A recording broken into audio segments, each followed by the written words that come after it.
4 जुलाई 1952 को Florence Chadwick Catalina नाम के चैनल को तैरकर पार करने वाली पहली महिला बनने वाली थी। वो इंग्लिश चैनल को पहले ही तैरकर पार कर चुकी थी, इसलिए दुनिया की निगाहें बड़े जोर शोर से उस पर टिकी हुई थी।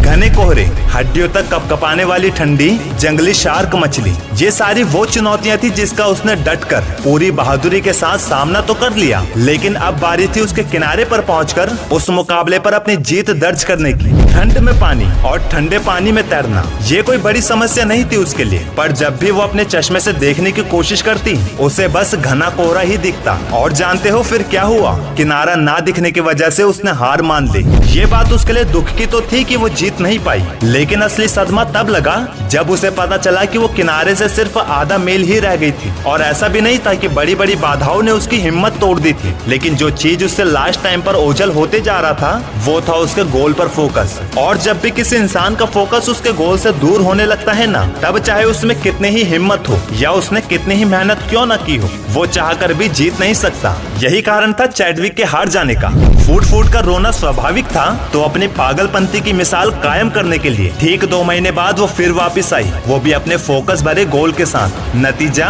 पिछली बार से भी खराब मौसम होने के बाद भी उसने न केवल वो खिताब जीता बल्कि पुरुषों का भी रिकॉर्ड तोड़ डाला। इसे कहते हैं पाई पाई का बदला लेना। तेज धूप और पावरफुल मैग्नीफाइंग गिलास के बावजूद भी कागज को आग तब तक नहीं पकड़ सकती जब तक तुम उसे हिलाते रहोगे। अगर तुम्हें कागज जलाना है तो उसे स्थिरता से पकड़े रहना पड़ता है। यही तो खासियत है फोकस की। और एक बात, छोटे छोटे प्लान्स में वो बात नहीं होती जो एक इंसान में जोश भर दे। और जिस इंसान में अपने गोल के प्रति जोश नहीं होगा तो कैसे रह पाएगा वो अपने गोल पर फोकस्ड, और कैसे करेगा वो अपने गोल में आने वाली बाधाओं का डटकर सामना। इसलिए जितना हो सके बड़े से बड़े प्लान्स बनाओ। हो सकता है तुम्हारे 10 प्लान में से 8 फेल हो जाएं, लेकिन बाकी के 2 प्लान्स वो कर दिखाएंगे जो बाकी लोगों को किसी चमत्कार से कम नहीं लगेगा। याद रखना दोस्त, एक गोल बिना फोकस और बिना प्लान के कभी गोल नहीं कहलाया जाता, क्योंकि प्लान क्षमता रखते हैं तुम्हारे दिमागी विचार को हकीकत में बदलने की। फोकस मदद करता है उस प्लान पर डटे रहने की और उस पर विश्वास करने की। इससे कोई फर्क नहीं पड़ता कि हम कहाँ हैं, फर्क पड़ता है इस बात से कि हम किस दिशा में जा रहे हैं। वरना बिना किसी उद्देश्य की मेहनत और साहस भी बेकार हो जाते हैं। चिंता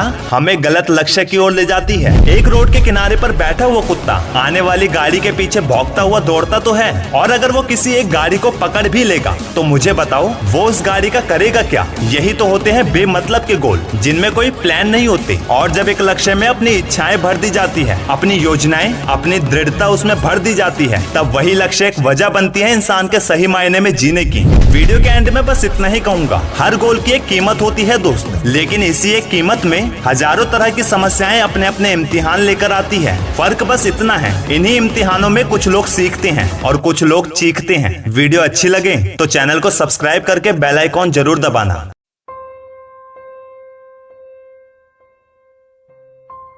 बिल गेट्स का एक बहुत ही फेमस कोट है कि स्टार्ट स्मॉल थिंक बिग, मतलब स्टार्ट भले ही छोटे से करो लेकिन अपनी सोच को हमेशा बड़ा रखो। बिल गेट्स ने माइक्रोसॉफ्ट की शुरुआत एक छोटे से कमरे से की थी और आज वो दुनिया की सबसे बड़ी सॉफ्टवेयर कंपनी का मालिक है। अमेज़न की शुरुआत किताबें बेचने से हुई थी। रिलायंस के धीरूभाई अंबानी कभी पेट्रोल पंप पर काम करते थे। एपीजे अब्दुल कलाम अखबार बेचने का काम करते थे। बाटा, रीबॉक, एडिडास जैसी कंपनियों की शुरुआत एकदम छोटे लेवल से हुई थी, लेकिन एक चीज जो इन सब में कॉमन थी वो ये कि इन सब की शुरुआत भले ही छोटी थी लेकिन सोच हमेशा से बड़ी थी। ऐसा नहीं है कि इनको रिस्क लेने से कभी डर ना लगा हो, लेकिन इन्होंने कभी हिम्मत नहीं छोड़ी। जब 1 घंटा काम करने की जरूरत थी तो इन्होंने 2-2 घंटे काम किया। जब 5 घंटे काम करने की जरूरत थी तो इन्होंने 10-10 घंटे मेहनत की। मंजिल को हासिल करना इनको भी मुश्किल लगा होगा, इनको भी लगा होगा कि इनका टारगेट बहुत दूर है, लेकिन इन्होंने कभी भी अपनी हिम्मत को टूटने नहीं दिया। अगर बाटा ने यह सोचा होता कि लोग क्या कहेंगे, जूता सिलने वाला कंपनी खोलेगा, या फिर डॉक्टर एपीजे अब्दुल कलाम ने यह सोचा होता कि लोग क्या कहेंगे, एक अखबार बेचने वाला अब साइंटिस्ट बनेगा, अगर लोगों के बारे में सोचकर ये लोग बैठ गए होते तो आज इस पूरी दुनिया में इतने आविष्कार नहीं हो पाते। दोस्तों, सक्सेसफुल होने के लिए आपके अंदर कोई विशेष टैलेंट होना चाहिए, ऐसा जरूरी नहीं है। आप अपनी मेहनत से, बार बार की प्रैक्टिस से अपने अंदर किसी विशेष टैलेंट को पैदा कर सकते हैं और फिर यही टैलेंट आपको सफलता दिलवा सकता है। जिंदगी में कुछ चीजें ऐसी होती हैं जिन्हें हम बदल नहीं सकते, जैसे हम किस घर में जन्म लेंगे, हमारे माता पिता कैसे होंगे, हमारे साथ अचानक कहीं कुछ हो जाए, इसको हम बदल नहीं सकते, लेकिन जिन चीज़ों को हम बदल सकते हैं, अगर उन्हें बदलने के लिए अपनी पूरी ताकत लगा दें तो फिर हम अपनी ज़िंदगी में एक बहुत बड़ा बदलाव ला सकते हैं। तो दोस्तों, ये कभी मत सोचो कि मुझसे नहीं होगा या मेरे बस की बात नहीं या लोग क्या कहेंगे। जिसको जो सोचना है उसे सोचने दो। आप अपने काम में लगे रहो, अपनी सोच को बड़ा करो और अपने सपनों को साकार करो। मेहनत करो, आलस मत करो, बहाने बनाना छोड़ दो। इनसे आपको बस एक ही चीज हासिल होगी और वो है पछतावा। आलस, बहानेबाजी, ये आपके सबसे बड़े दुश्मन हैं। कुछ टाइम तक तो ये आपको अच्छे लगते हैं, लेकिन फिर लास्ट में आपको केवल और केवल पछतावा ही मिलता है।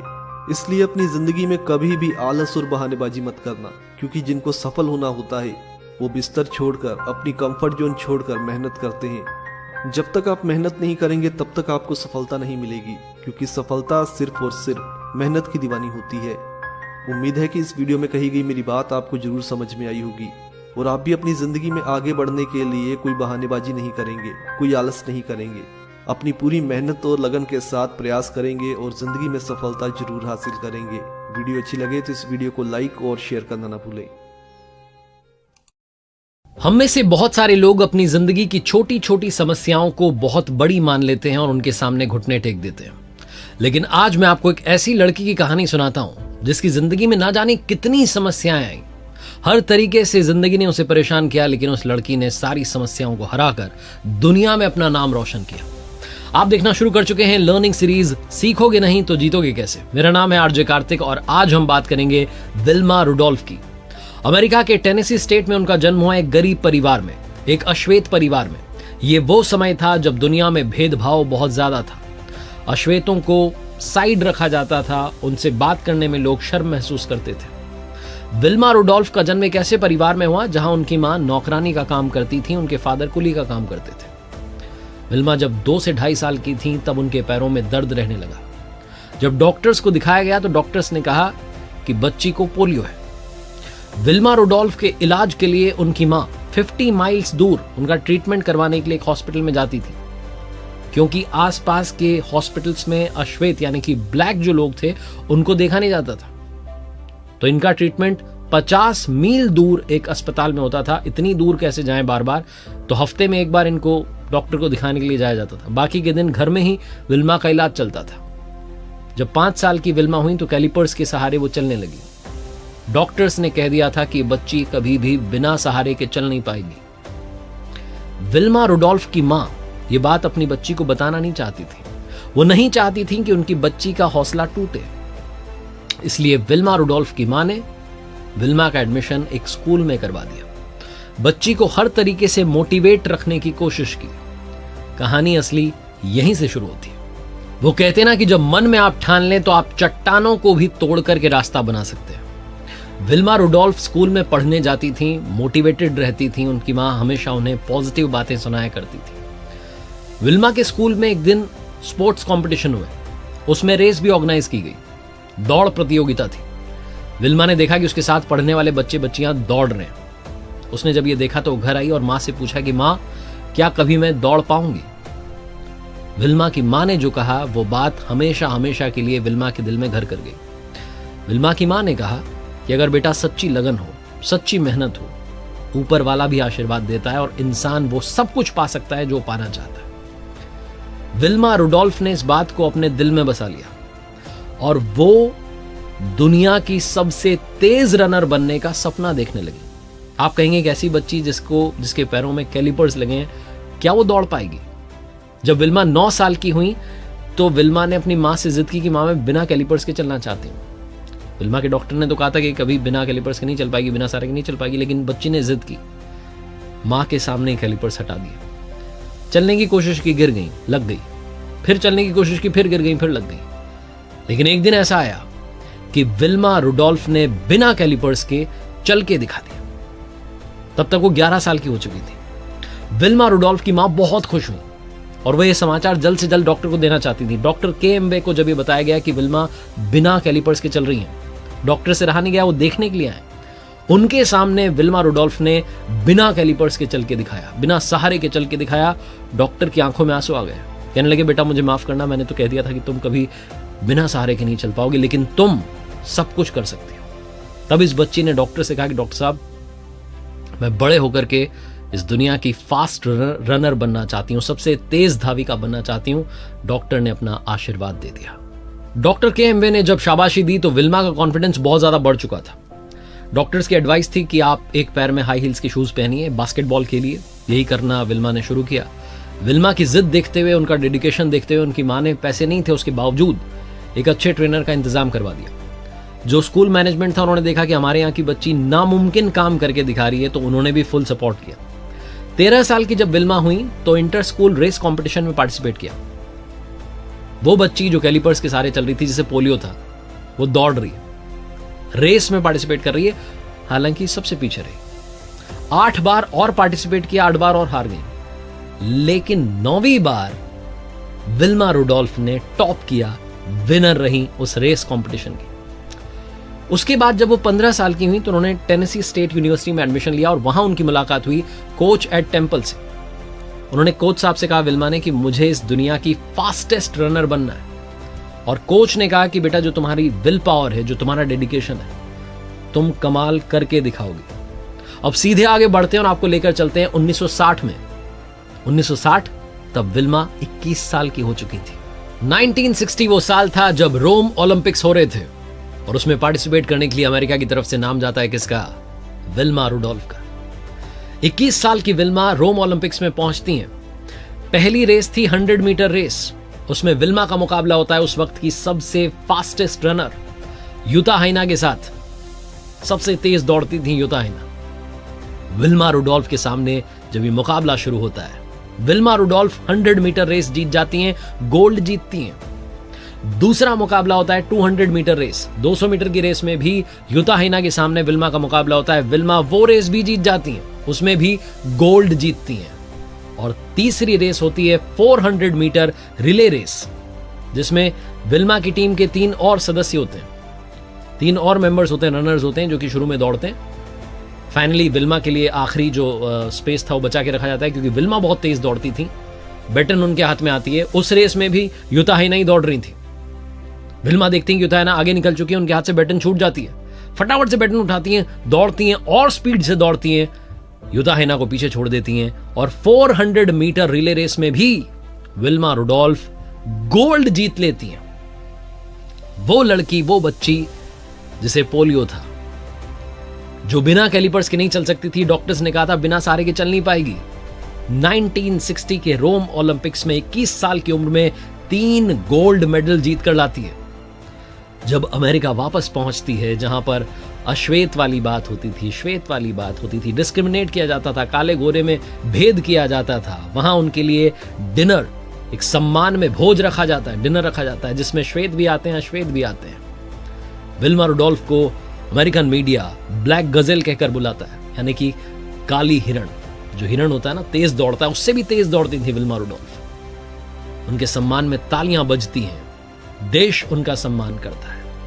विल्मा रुडोल्फ की कहानी आज हमें यही सिखाती है, इम्पॉसिबल का मतलब है आई एम पॉसिबल। एक्सक्यूजेस बनाना बंद कीजिए। जो एक्सक्यूजेस के इश्यूज बनाते हैं उनका कुछ नहीं होता है। जो एक्सक्यूजेस को पीछे छोड़ते हैं और अपने लिए स्पेस क्रिएट करते हैं, अपने मन में कह लेते हैं कि मैं करके दिखाऊंगा, वो वाकई में कर दिखाते हैं कुछ ऐसा कि दुनिया करना चाहती है उनके जैसा। तो आज की ये कहानी जो हमें मोटिवेट करती है, हमें इंस्पायर करती है, ये सच्ची और अच्छी कहानी आज आपको मैंने सुनाई लर्निंग सीरीज में, जिसमें आपसे बस यही बात कहता हूं, हारोगे नहीं तो सीखोगे कैसे, और सीखोगे नहीं तो जीतोगे कैसे।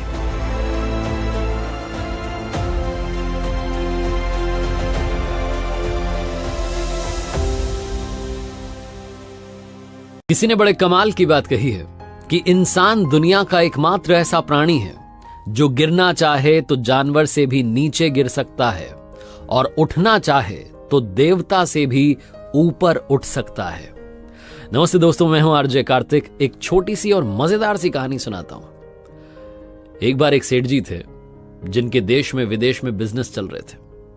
वो दूसरे शहर में गए हुए थे, उनका काम निपट गया तो उन्होंने कहा चलो बाजार में घुमाते हैं। वहां मेला लगा हुआ था। मेले में पहुंचे तो एक ऐसे बंदे से मिले जिसके पास में बंद बोतल में जिन्न कैद था और वो बेच रहा था। सेठ जी ने कहा वाह भाई, ये बड़ा कमाल है। जाकर के बात की तो उस आदमी ने कहा कि साहब ये जिन्न जो है ये आप जो बोलोगे वो काम कर देगा, आपको बस बताने की देरी है। दुनिया का कोई ऐसा काम नहीं है जो ये नहीं कर सकता है। और आपको लगते होंगे घंटे, ये मिनट में काम पूरा करके देगा। सेठ जी ने कहा ये तो बड़ा कमाल है। सेठ जी ने पूछा कितने रुपए का है? तो उस आदमी ने कहा कि ये 1000 रुपए में आपको दे सकता हूं। सेठ जी ने सोचा बड़ा सस्ता सौदा है, काम बड़ा अच्छा है, ये जिन तो सारे काम निपटा देगा, मेरे इतने सारे काम अधूरे रह जाते हैं, मेरे लोग काम ही नहीं कर पाते हैं। सेठ जी ने कहा ठीक है, फिर इसी बात पर लो 1000 रुपए मुझे दो। वो जिन जब वो आदमी दे रहा था तो सेठ जी को उसने कहा कि सुनिए साहब, इसके इतने सारे गुण हैं लेकिन एक समस्या है। अगर आपने इसको काम नहीं बताया, क्योंकि ये खाली बैठना पसंद नहीं करता, इसको लगातार काम बताते रहिएगा। अगर आपने इसको काम नहीं बताया तो ये आपको ही खाने के लिए दौड़ेगा, ये अपने ही मालिक का शिकार कर लेगा। सेठ जी ने कहा ऐसी बात। फिर उन्होंने मन में सोचा कि मेरे देश में व्यापार है, विदेश में व्यापार है, इतने काम है, पूरी जिंदगी निकल जाएगी, इसके काम खत्म नहीं होंगे, इससे काम करवाता रहूंगा। सेठ जी ने कहा ठीक है, चिंता मत करो। सेठ जी वो जिन लेकर के अपने घर आ गए, बोतल से उसे निकाला, पहला काम बताया। सेठ जी ने बड़ा काम पहले बताया, उनको लगा कि करता रहेगा अभी तो टाइम लगेगा। वो जिन गया, फटाफट से काम करके आ गया। सेठ जी ने फिर काम बता दिया, फिर गया, फिर करके आ गया। 10-15 दिन में जितने सारे काम थे सेठ जी के, सारे निपटा दिए। सेठ जी को समझना है क्या करूं। उन्हें वो बात याद आए कि जैसे ये खाली बैठेगा ये मुझे खा जाएगा। सेठ जी और दिमाग पर जोर देकर के काम याद करें, उसको काम बताएं, वो जाए करके आ जाए। मिनट में काम निपटा रहा था। सेठ जी का दिमाग खराब हो गया। एक समय ऐसा आ गया कि सेठ जी के पास काम ही नहीं था, क्या बताएं उसे। जिन ने कहा आपको तो याद होगा, अब आप मुझे काम नहीं बता रहे हो, मैं आपको खाने के लिए तैयार हूं। सेठ जी दौड़ने लगे, बिजली की रफ्तार से भागने लगे कि जितना तेज भागूं बच जाऊं बस। भागते भागते एक महात्मा के आश्रम में पहुंचे।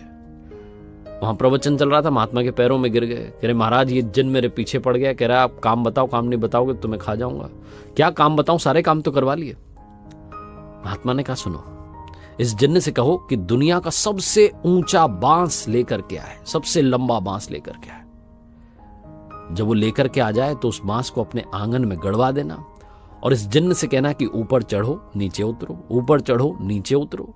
बीच में जब तुम्हारे पास में कोई काम आ जाए तो इससे कहना भाई वो काम करके आ जा। वापस जैसे आए तो कहना ऊपर चढ़ो नीचे उतरो, ऊपर चढ़ो नीचे उतरो। सेठ जी ने कहा वाह क्या बात है, आपने मेरी समस्या चुटकी में सुलझा दी। जिनको भेजा वो सबसे लंबा बांस लेकर के आया, सेठ जी वही करवाते रहे। कहानी जितनी मजेदार है इसका मतलब भी उतना ही मजेदार है।